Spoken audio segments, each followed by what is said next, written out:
Hey everyone, hello and welcome into the day after San Francisco. This is our group collaborative project on our small corner of Vikings internet where we feature your comments, my reactions, and that is our video. So yesterday in the post-game video following the Vikings 34-26 loss to the 49ers, I told you to leave me a comment on that video so that I could potentially select that and feature you in today's video, and you have done that once again. So I went through all the comments on yesterday's video, picked about 9 here to go over, lots to talk about. So let's get right into it with what you had to say and my reactions to your takes. This is your comments, my reactions, our video the day after San Francisco. So let's begin.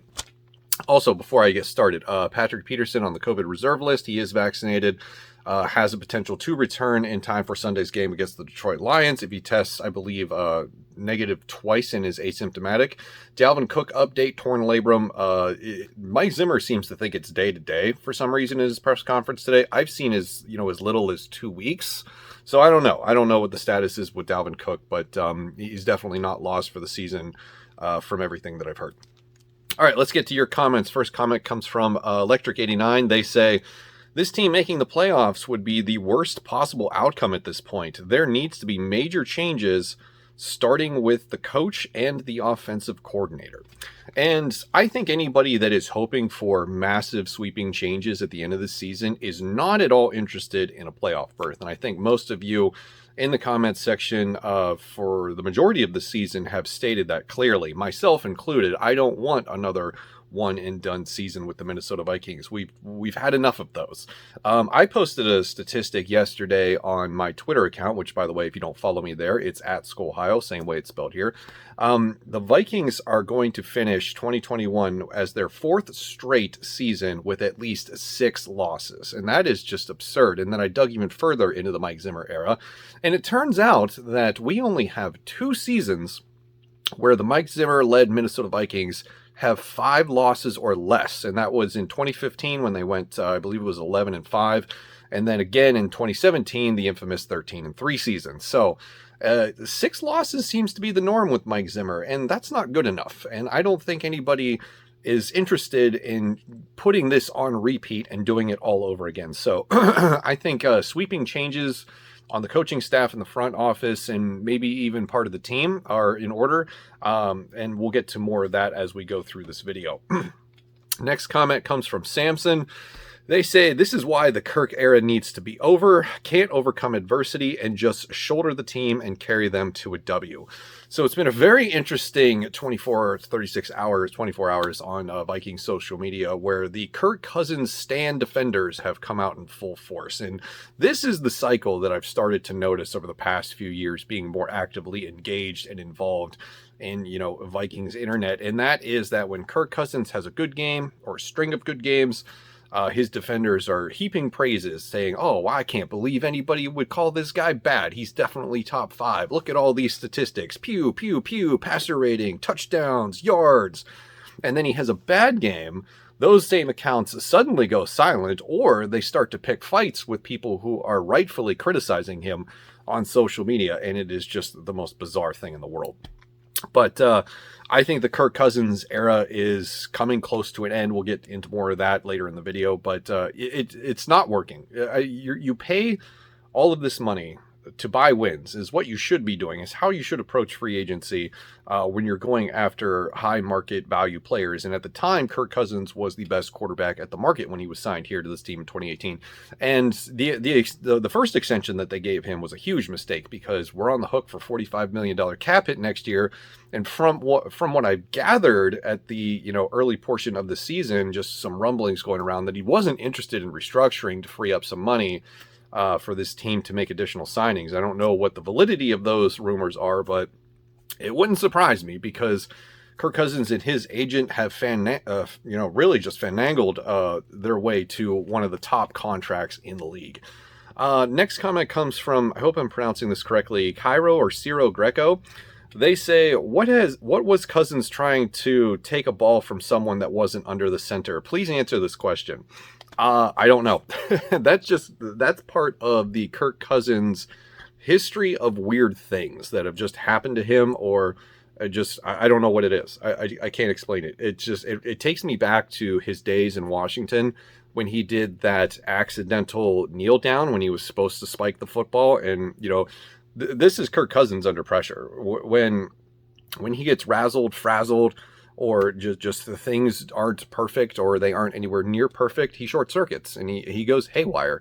And his brain just kind of, has those moments where it's like, poof, okay, made a mistake.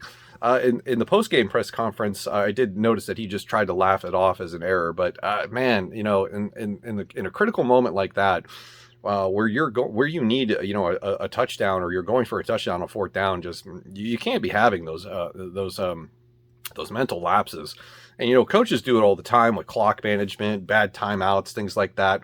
And to do that on the field, that you can't have that from the quarterback position. The quarterback needs to have killer instinct, and that wasn't killer instinct. And I know a lot of people are defending him like, it's not his fault, which, of course it never is. It's not his fault because the wide receivers were lining up on the wrong side. He had to get everybody orientated. My counter argument to that is, why didn't that just happen at the beginning? He's the one that's calling the plays, or sending in the plays to the team, and communicating to the players what the play is. And then even when they got it all orchestrated correctly, he was still, they had some seconds left. They could have snapped the ball if he had not been under the wrong player. And it wasn't a fake out or anything, because Madison had to be like, hey, look, don't snap that, because if you snap that, it's going to be a fumble. You got to move over. And by then there was just no time left. So I don't know how to answer that or why he did that. That's just Kirk being dumb. I can't help it. And that's going to sound harsh of me to say, but he has dumb moments, and it happens. Next comment comes from the Blackhawk crew. They say, take the starting defensive line from any team and they are bound to lose. What did you guys expect, Lamau? Well, I think this is about exactly what we expected, really. I mean, you have a 49ers team with Kyle Shanahan that has a really good running game. It doesn't matter what running back they plug into that system. They will do exceptionally well. And Elijah Mitchell is just the latest example of that. And I don't think anybody was expecting them to stop the run this week. I think everybody was expecting this to be a shootout that the Vikings offense was going to have to win. And unfortunately, we had a mid-game from Kirk Cousins. It was kind of meh.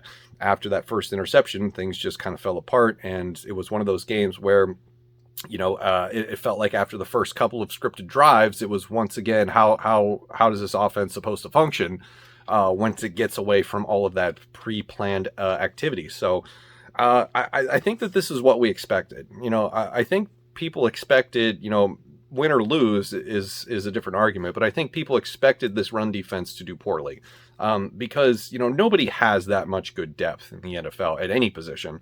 And when you're talking about a positional group that requires anywhere from 3 to 4, maybe 5 people to be on the field at one given time, you're not going to do very well when you are missing your 4 original starters. So I don't think anybody was expecting that to go well. It just went very poorly. Next comment comes from GMAX72. They say, assuming the Wilfs do the wise thing and move on from both Zimmer and Spielman, who would you keep on each side of the ball? Interesting question. Boy, if I was tagged with deciding who to keep for sure on each side of the ball, well, let's start with the offense because I think that's the most obvious. You're going to keep Irv Smith, Brian O'Neill, Christian Darrisaw. I think you probably keep Ezra Cleveland because I think he's going to be okay as a guard going forward. I would keep Justin Jefferson, Adam Thielen, KJ Osborne, Kenny Nwangu, Amir Smith-Marset, Dalvin Cook, I guess, Alexander Madison. I already mentioned Kenny Nwangu. I know I'm forgetting somebody. Tyler Conklin. On the defensive side of the ball is a little bit more difficult. I think I'm only keeping Harrison Smith, Eric Kendricks, Cam Bynum, Cam Dantzler, and DJ Wanham, Armon Watts, Nick Vigil if I can, and that's probably it. I would not keep Anthony Barr, Xavier Woods, Patrick Peterson, Bashad Breeland. I would probably try to trade Danielle Hunter if I'm doing a hard reset, get a lot of draft picks. I would probably try to trade Kirk Cousins to see if I could swing a Brock Osweiler style deal and get out from that contract that maybe he won't take an extension or restructure because it's a $45 million cap hit. See if some team would be willing to take on that money and get more draft picks. That would be my list, if you will, off the top of my head. Next comment comes from Too Evil to Hope. They say, now that the season is quickly receding, Are you hoping we go 5 and 12 for the better draft pick, despite that being unlikely? I don't really care. I honestly don't, because I feel like this upcoming draft, it's not going to really matter where you are unless you want to get Aiden Hutchinson, who is going to go in the top 3, maybe even number 1 overall. So if you want him, you're going to have to tank. As far as anyone else goes, I don't think it matters. If you would have asked me this question last year, I probably would have emphatically said yes, just because the quarterback class was that good. And I still think it is, despite, some of the hardships that guys like Zach Wilson and Justin Fields have faced. So I would have liked to have been in a position to draft them without having to trade up assets to get it. This draft, however, for 2021, and I haven't done a lot of draft coverage yet, and I'm hoping to change that before January, but I feel like you can be anywhere in the first round and get a solid player, because this is going to be a very defensive-oriented draft. A lot of wide receivers are going to go in the first round. And the Vikings have sort of pigeonholed themselves into needing a corner next year because, as I sort of alluded to in the previous answer to the last comment, the corner position is going to be massively depleted at the end of the season because you have a lot of guys who are going to be departing after one-year contracts. So, Patrick Peterson, Bashad Breeland, Mackenzie Alexander. I don't even know if you really want those guys back anyway. I don't know if Xavier Woods is on a 1 or 2 year deal. Somebody can correct me on that, but they're going to need defensive help in the secondary. So I think you're looking at, Sauce Gardner from Cincinnati, Kaiir Elam. I forget what school he plays for off the top of my head. Derek Stingley, you could probably get from LSU if his injury, issues knock him down the draft board, a la Caleb Farley a year or two ago. So I think corner is going to be the position of need for the Vikings because they've just pigeonholed themselves into this spot. But if you want Aiden Hutchinson, or if you really want, I don't even know what quarterback right now is probably going to go top 5. Maybe Malik Willis. Maybe, I don't know, but no, I don't really care if they, I don't think it's necessary to tank for this particular draft. I don't think that there is anybody that's in the top 5 that is a must-have. Got to go get him. Going to change your franchise unless you really value Aiden Hutchinson right now, who is probably the most popular player due to recency bias. Next comment comes from Benjamin Nelms. They say Vikings won't win another NFC North title until at least 2, if not all 3, of Zimmer, Cousins, and Spielman are gone. The closest they've finished is 3 games back. That's unacceptable, and the Wilfs need to demand better. The sad part is I think the Wilfs kind of accept this reality because, they're competitive. We, from an outsider's perspective, don't view 5 and 6 and constantly flirting and fighting to stay above 500 as successful. But in the Wilfs' eyes, you have a dedicated, loyal fan base who fill up that stadium every week, or every home game, excuse me. And, it's one of the more popular teams in the NFC, if I could argue that, which I think there's evidence of, given how well the Vikings fans travel to away games. They're pretty content with this because it's not a dumpster fire. Yeah, they're not going out there and blowing out teams and going 13-3 every season, locking up the 1 and 2 seeds. But they're at least relevant, and I think the Will family is probably happy with that. Do they need to demand better? Yeah, they should. I mean, I want to see better. I'm tired of 7-9, 8-7-1, 10-6. Every season. 4 straight seasons with 6 losses. Hello, but I don't know. I don't know the mental leanings of the Will family when it comes to something as ambiguous as successful, which could be, labeled a number of ways, depending on how the NFL season plays out. So I don't know. I think that they should, but time will tell. Next comment comes from Jordan Lendway. They say, do you think Cousins will be a Viking next year? I don't understand contract implications and whether or not they even can let him go. So I haven't checked under the cap. But I'm pretty confident that it would be a $10 million dead money hit if they just cut him next year at a certain point. And I'll have to go back and look at that. But it's a $45 million cap hit as is right now. And that's not acceptable because that's more than 15% of the projected salary cap for the next season. Now, the salary cap's going to go up and up and up because all these TV deals are being announced. Networks are getting involved. There's a lot of money that is going to be changing hands for the National Football League over the course of the next handful of seasons. So the salary cap is going to go way up. Contracts are going to continue to get bigger. paydays are going to continue to get larger. We've seen that over the last couple of years, the market getting reset every time we see a franchise quarterback hit the free agent market.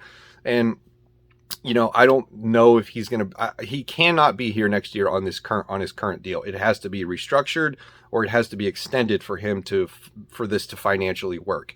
That is that's my answer from a financial perspective.